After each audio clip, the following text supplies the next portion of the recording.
예수께서 이르시되 오히려 하나님의 말씀을 듣고 지키는 자가 복이 있느니라 하시니라. 새벽을 깨우는 거룩한 기도자 여러분, 주의 말씀을 따라 살아가는 그 길, 예수님이 겪으셨던 이 구원을 이루어가는 예루살렘의 여정 속에서 부딪히는 회방과 대적을 지켜보며 뱀처럼 지혜롭고 비둘기같이 순결하라는 주님의 경고의 말씀을 기억하며 사는데 복되기를 바랍니다.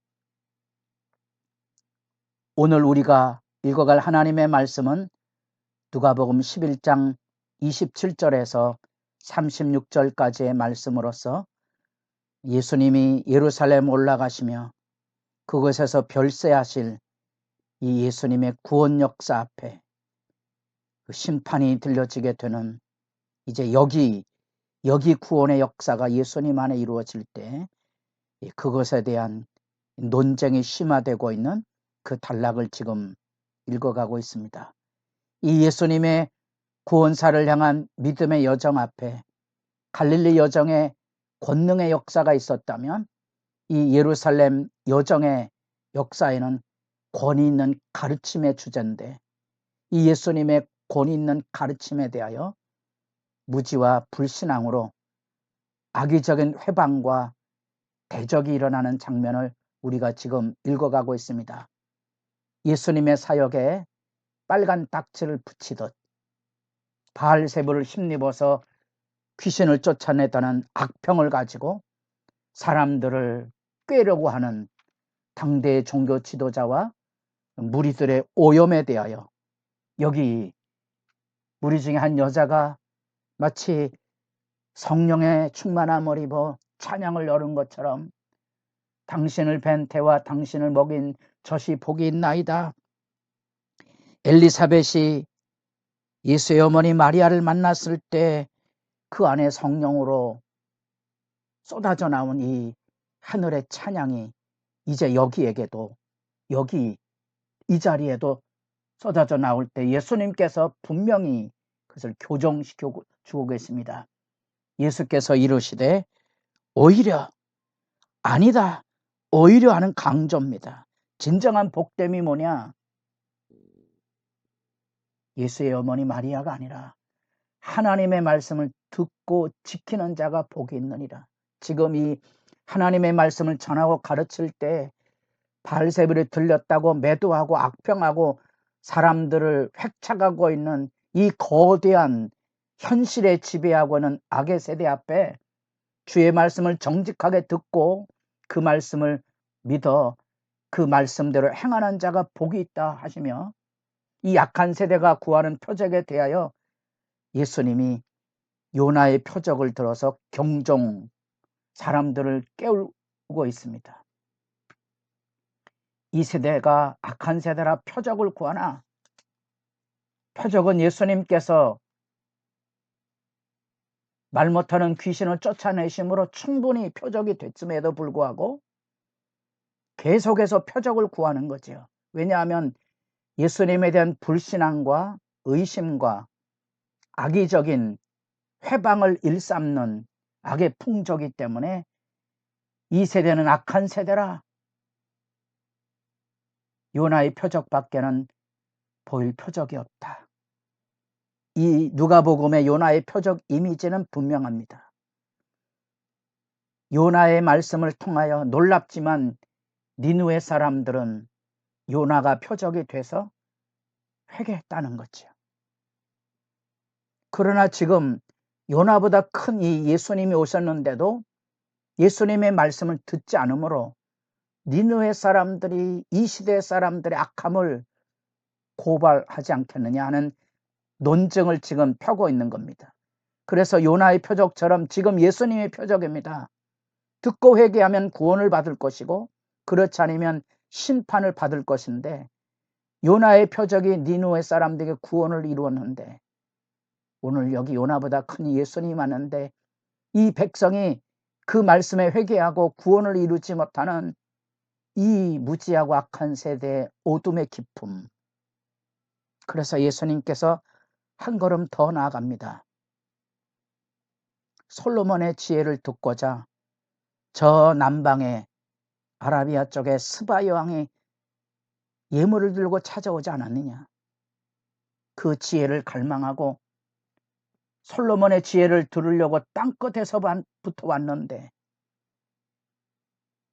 이 시대 사람들은 솔로몬보다 큰 이로 예수님의 하나님의 아들의 지혜가 여기 들려짐에도 불구하고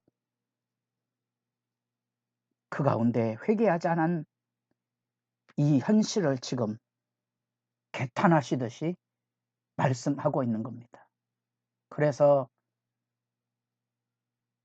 예수님께서 독특한 등불 비유를 다시 일깨워 줍니다.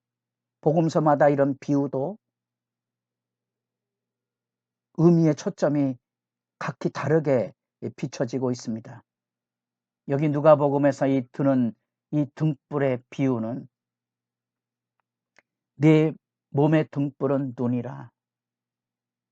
그래서 그 등불이 마치 눈과 같은 기능을 하는데 그 눈을 통하여서 건강한 눈을 가지고 있는 사람들은 내면에 빛된 말씀을 비추어서 스스로 돌아보고 예수의 표적을 믿고 회개하여 온전함에 이르게 될 것인데 그 이야기를 하고 있는 겁니다. 보고도 믿지 못하고 나쁜 눈, 곧 병든 성찰이 이루어지지 못하는 나쁜 눈, 가려진 무지와 간사함과 오만으로 닫혀진 그런 실태가 여기 지금 비유로 들려주고 있는 겁니다. 그래서 36절에 내 온몸이 밝아 조금 더 어두운 데가 없으면 등불의 빛이 너를 비출 때와 같이 온전히 밝으리라. 단지 눈으로만이 아니고 그 눈으로 온 마음을 비추어서 자신의 죄악을 정직하게 토설하고 인정하고 그 앞에 엎드려지는 예수님 믿음과 그 말씀 앞에 온전한 따름을 통하여 이루어가는 구원 역사가 지금 이 등불 비유의 메시지가 되고 있는 거죠. 그래서 스스로 돌아보는 내면을 비추는 그 빛의 역사, 그게 믿음이죠. 이 정직한 믿음이 여기 복이 있다는 겁니다.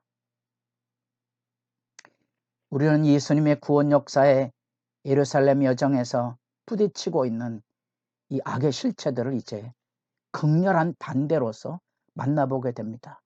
이제 간교한 바알셉을 딱지를 붙여서 예수 복음과 구원의 역사를 왜곡시키고 사람들을 빛으로 나오지 못하도록 내몰아내는 간사한 악의 세력들 여기 지켜보며 그 가운데서 곳곳에 터져나오는 이런 성령의 음성들이죠. 당신을 벤태와 당신을 먹인 젖이 복이 있나이다. 이런 말씀에 그런 찬양들을 마치 돌이라도 아브라함의 자손이 될 수 있는 것처럼 어쩌면 제한된 지식을 가지고 있어도 예수 그리스도의 구원 역사의 찬탄을 가지고는 그곳에 그 여인의 찬성을 통하여 분명하게 진리를 교정하여 밝혀주고 있습니다. 주의 말씀을 듣고 회개하고 순종하는 그 믿음이 그게 복이 있다는 거죠. 그럼 왜 사람들이 그 믿음 가운데로 나오지 못할까?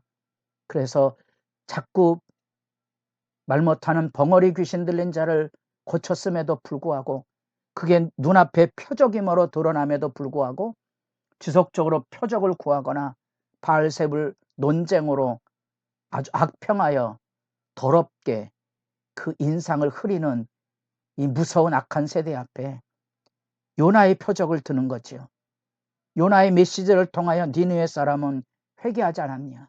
지금 여기 예수의 표적을 통하여 예수님의 말씀이 전하될 때, 증거될 때 회개하면 멸망을 면할 것이다. 이 논증을 밝히기 위해서 스바 여왕을 지금 끌어오고 있습니다.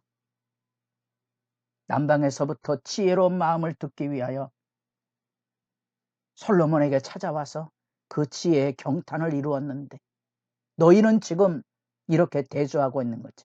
지금 이 시대에는 니느웨 백성들보다 이 스바 여왕보다 못한 이 비극과 어둠의 현실을 통하여 지금 악을 고발하고 있는 겁니다. 눈이 있어도 제대로 보지 못하고 눈앞에 펼쳐지는 하나님 나라의 표적을 예수님께서 펼쳐 보이셨는데도 불구하고 그 눈으로 본 이 진리의 진실성, 하나님의 나라가 여기 있음에도 불구하고 악의적으로 왜곡하고 부정하는 이 거대한 사악한 세대 현실, 그게 예수님께서 너희들이 바로 건강한 눈을 가지고 자기를 돌아보아 하나님께로 돌아와 온전함을 보일 것을 외치고 있는, 어쩌면 예수 복음의 등불로의 초대죠.